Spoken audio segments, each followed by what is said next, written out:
Good morning and welcome to വർത്തമാനം ഇന്നത്തെ പ്രധാനപ്പെട്ട പത്രവാർത്തകൾ.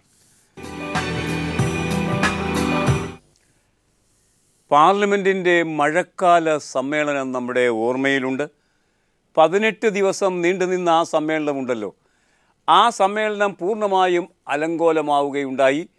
പ്രതിപക്ഷ അലങ്കോലത്തിൽ മുങ്ങിപ്പോയ ആ സമ്മേളനത്തിന് യാതൊരുവിധം ബിസിനസ്സും കൈകാര്യം ചെയ്യാൻ കഴിയാതെയാണ് പോയത് എന്നൊക്കെ നമുക്കറിയാം. അപ്രകാരം ഒരവസ്ഥ സൃഷ്ടിക്കുന്നതിന് കാരണമായത് ഭൂമി ഏറ്റെടുക്കൽ ബില്ലുമായി നടന്ന പ്രക്ഷോഭത്തിൻ്റെ പശ്ചാത്തലത്തിലാണ്.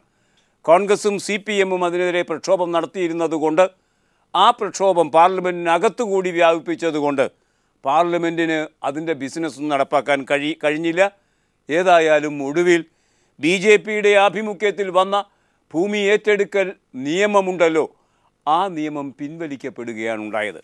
നടക്കില്ല എന്ന് കണ്ടപ്പോൾ BJP തോറ്റമ്പി പിന്മടങ്ങി.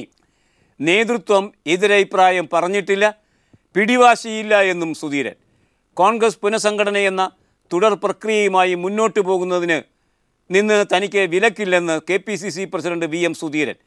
തദ്ദേശ തെരഞ്ഞെടുപ്പിന് മുമ്പ് ബാക്കി പുനഃസംഘടന നടത്തേണ്ടതില്ല എന്ന് കോൺഗ്രസ് അധ്യക്ഷ സോണിയാഗാന്ധിയോ AICC ഭാരവാഹികൾ ആരെങ്കിലുമോ നിർദ്ദേശിച്ചിട്ടില്ല. അവസരം കാത്തു നിൽക്കുന്ന പുതിയ പ്രവർത്തകരെ നിരാശപ്പെടുത്തരുത് എന്ന ഏക ഉദ്ദേശത്തോടെ നടത്തുന്ന അഴിച്ചുപണിയെക്കുറിച്ച് നേതൃത്വം എതിരഭിപ്രായം പറഞ്ഞിട്ടില്ല. കോൺഗ്രസ് ഉപാധ്യക്ഷൻ രാഹുൽ ഗാന്ധിയുമായുള്ള കൂടിക്കാഴ്ചയ്ക്ക് ശേഷം സുധീരൻ ഇങ്ങനെയാണ് ഇക്കാര്യം വ്യക്തമാക്കിയത്. എന്തുകൊണ്ട് പുനഃസംഘടന അനിവാര്യമായി തീർന്നിരിക്കുന്നു എന്ന് ചോദിച്ചാൽ, യഥാർത്ഥത്തിൽ പുതിയ ആളുകൾ അധികാരത്തിലേക്ക് വരാൻ തദ്ദേശ സ്വയംഭരണ സ്ഥാപനങ്ങളിലേക്കുള്ള തെരഞ്ഞെടുപ്പിൽ പുതിയ ആളുകൾക്ക് അധികാരത്തിലേക്ക് ഉയരണമെങ്കിൽ ഗ്രൂപ്പ് പരിഗണനകൾക്ക് അപ്പുറത്തേക്ക് സഞ്ചരിക്കണം. AI ഗ്രൂപ്പുകൾക്ക് അപ്പുറത്തേക്ക് പോയി ഇന്ത്യയിൽ ചൂഴ്ന്നു നിൽക്കുന്നു ഇന്ത്യൻ രാഷ്ട്രീയത്തെ എന്ന നിലപാടാണ് കോൺഗ്രസിനുള്ളത്, CPM-നുമുള്ളത്. അത്തരം ഫാസിസത്തെ എതിർത്ത് തോൽപ്പിക്കാൻ കോൺഗ്രസിനും CPM-നും എന്തുകൊണ്ട് കൈകോർത്തുകൂടാ എന്ന് ചിന്തിക്കുന്നവരുണ്ട്. ബംഗാളിൽ അത്തരം കൈകോർക്കലുകളുടെ അനുരണനങ്ങൾ കേട്ടു തുടങ്ങിയോ എന്ന് ആശങ്കപ്പെടുന്നവരുമുണ്ട്. ഏതായാലും കേരളത്തിലെ CPM-കാരെ സംബന്ധിച്ചിടത്തോളം അത്തരം കൈകോർക്കലുകളൊന്നും കോൺഗ്രസുമായി ഉണ്ടാകില്ല എന്ന് പറയുമ്പോഴും ബംഗാൾ മുന്നോട്ട് വയ്ക്കുന്ന രാഷ്ട്രീയ ചിത്രം ഇക്കാര്യത്തിൽ ഭിന്നമാണോ? മാതൃഭൂമിയുടെ വാർത്തകൾ പുറത്ത് അതുമായി ബന്ധിപ്പിച്ച് ഗൗരവതരമായി ചിന്തിക്കാവുന്ന ഒരു വാർത്തയുണ്ട്. ഒരു വാർത്തയല്ല, വലിയൊരു നേതാവിൻ്റെ നിലപാടാണ്.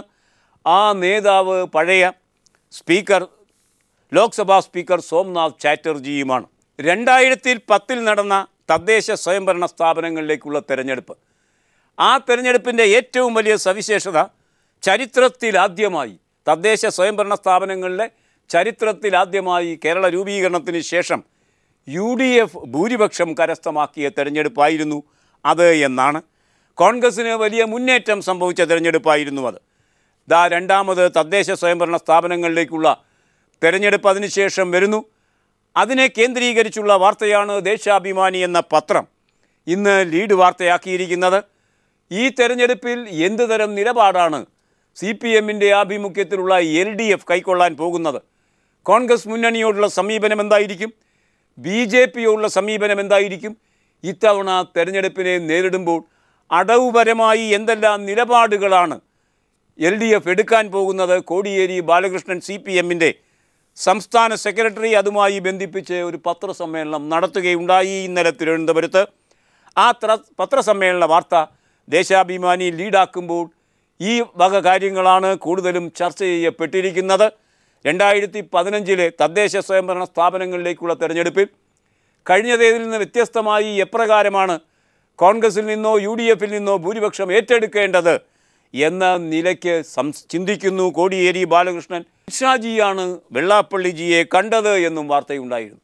ഏതായാലും എന്തൊക്കെയാണ് അവർ സംസാരിച്ചത് എന്ന് പൂർണ്ണമായൊന്നും വിട്ടുപറയാത്തതുകൊണ്ട് വ്യക്തമല്ലെങ്കിൽ പോലും SNDP-യുടെ ആഭിമുഖ്യത്തിൽ ഒരു പാർട്ടി രൂപീകരിക്കുക, കേരളത്തിലെ ജനാധിപത്യ പരിസരത്തിൽ ഒരു പാർട്ടി ലോഞ്ച് ചെയ്തുകൊണ്ട് ആ പാർട്ടി BJP-യുമായി കൈകോർക്കുക, അങ്ങനെ BJP-ക്ക് അധികാര ആരോഹണത്തിന് വേണ്ട ചുവപ്പ് പരവതാനി വിരിക്കുന്ന പണി ഒരു തരം പണി മാത്രമാണ്.